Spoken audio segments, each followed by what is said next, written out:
Mo'ynoga BBC avtijari o'zi qachon tashkil topgan, qanchadan beri ishlab kelyapti va hozirgi kunga qancha mijozi bor?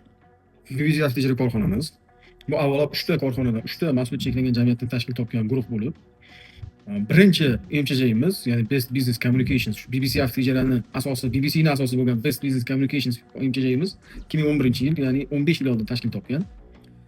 Shu kungacha jami 15 yil davomida 1000 ga yaqin imjozli xizmat ko'rsatganmiz, 1000 ga yaqin mashina chiqarganmiz.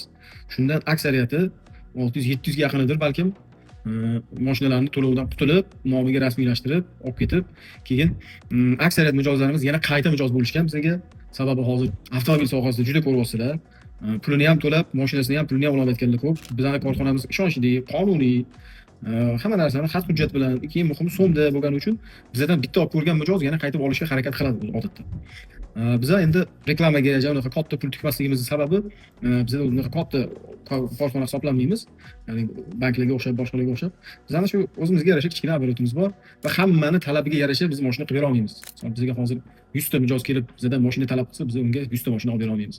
O'zimizning chegaralangan aylanmamiz bor.